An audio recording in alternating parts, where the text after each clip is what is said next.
Man, I feel dumb. Our next guest, he's written two books. Over here. He's written 2 books already. Scored 1,500 on his SATs at the age of 11. Are you kidding me? And taught college classes all before he's even a teenager. That's crazy. He's 12 years old. His name is Suborno Isaac Bari. He is about to become the youngest student to graduate from his high school on Long Island. He's going to receive his diploma from Malverne High on Wednesday. He's got big plans after that. Suborno headed to New York University this fall to study math and physics. But before he takes his Spanish exam this morning, he's here with us, right in our Good Day studios. Buenos dias. I'm trying to help you, Suborno. I'm trying to help you with your Spanish this morning. We're a little bit past that. He's like, if I have to have an exam, How I've done are more you than in that. Spanish, by the way? Did you study all night? No. I'm sorry to admit that. I spent all night preparing for this, so I forgot, you know? Oh, you had to prepare for this? Yeah. We appreciate you putting in extra work. You're going to ask us some questions later, but Rosanna was asking you questions during the break, and I loved when she asked you about whether or not Spanish is difficult for you, and your answer was?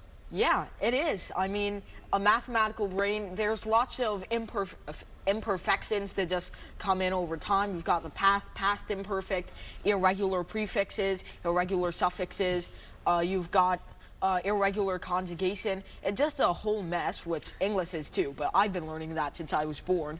So, of course, it's not as much of a struggle for me as learning Spanish. So explain this to me then, your mathematical brain. Obviously, it works in your favor. You were kindergarten through 4th, like your regular classmates, your regular grade, regular age, and then you got skipped? Yep. So, I mean, I was in 3rd grade in a school called PS7, or Public School 7, in the Bronx, and then when I moved a few miles away over to Lynbrook, or Nassau County in Long Island, so there I had to switch to a different school district, and so at that point I had to move to a new school, and I started 4th grade there, but the principal noticed my skills in math and science and also English, so she decided to part-time send me to take some Regents level classes in 8th grade over at their middle school, Howard T. Herber Middle School. So you skipped 5th, 6th, 7th grade, went from 4th to 8th, Yep. and then skipped 9th, 10th, 11th grade and became a senior? Well, actually, I did 4th and 8th grade technically at the same time. I just met all the requirements for 8th grade while I was in 4th grade. And after that, they just skipped me all the way to 9th grade. And then I skipped 2 grades and went to 12th. I'm so confused. This is way above my pay grade here. So what's it like being in class? You're the youngest one, right?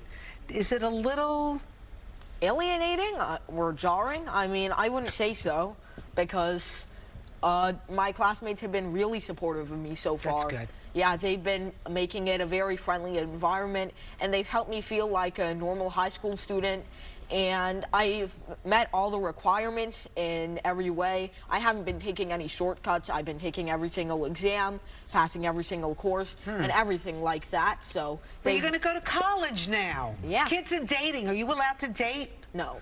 No. Not yet. Okay. All right, listen. What's that smile for? Okay, that's okay. I'm sure that'll... Listen, you're going to be a hot commodity on... A hot man on college campus. Are you ready? Kind of. I think I'm ready because I've already been taking 3 semesters of college-level math and science courses over at several colleges like Stony Brook, over in Long Island, NYU, CCNY, the City College, Brooklyn College, Hunter College. What college haven't you gone to? A few. It's just a rhetorical question. Yeah, probably like a few of the SUNYs and CUNYs. So you have siblings? Yeah, I have a bigger brother. He's somewhere in the studio right now, and he's a lot smarter than me, of course. He is? Yeah, I think he's to be featured here, actually. So he's studying graduate-level physics at Brown University, the Ivy League. And how old is he? He's 21. Got it. So, okay, listen. I don't even think we should play this game because you and I are gonna. We got no shot. We got no shot. Are you smarter than a 12-year-old? Basically, is what this is. We're gonna get beat up. All right, come down a few notches. Yes. Make them simple for us. Yeah. So you love physics and math, right? Yeah, of course. Your whole life, has that been like your passion, those two? Well, not my whole life, but for most of my life, since I was 2 or 3 years old, I've always been working to reaching the next step in understanding our universe through math and physics. Okay, so you're going to ask us math and physics questions. Yeah. All right. Maybe we should probably do two heads better than one. Oh, yeah, we're going to team up for this. No. This is not a competition. We're taking you on, You Suborno. just throw it out here. All right, ask us your first question. All right, so they Now, asked you me... did this on your own, right? These questions. Yeah, they asked us to start it out easy. So if you drop an apple and a dumbbell, like a 30-kilo dumbbell at the same time, which one will land on the ground first? Dumbbell. Yes, I'm going to go with the dumbbell. Okay, so this might be a little bit surprising, but the thing is, the force exerted by gravity on the dumbbell is greater since it has greater mass. Right. But it also takes more force to make the same object with heavier mass move at the Why same... did you say dumbbell? I wanted to say apple. Because I am a dumbbell, that's why. Well, the answer is neither dumbbell nor apple. It's a trick that question. was a trick. Both of them All right, actually landed Give the us same. another one, Suborno. Let's see if we can get...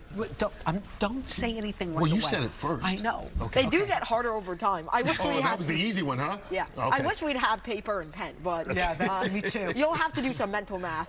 You're going to work at 50 miles per hour and you return home at 30 miles per hour. The trips together, so going to work and coming back home, take 2 hours. So what was your average speed? I usually go about 75, 80. So... That's speeding. I'm going to say, well, I'd have to do exact math. Can we give you an estimate? Like 50 miles an hour would be the average speed. So like 50, 52, somewhere there? Okay, so here's the thing. You go 50 constantly for the to-work trip, and you go 30 for the returning trip. So there's no way it can be over 50. That was another trick question, Suborno? No. Oh, wait, where'd that come from?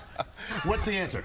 It's actually 38 miles per hour. You might have expected it to be 40 because it's average gas. It's so funny. I was going to say 35. I don't know why. Well, and 50 is the new 37 and a half. Did you know that? Come on. I know. All right, give us one more. I think we're not synergizing. Yeah, I don't think so. Okay, We're come not on on. the same page. All right. I was studying Spanish all night last there you night. go. That's what it is. Buenos dias.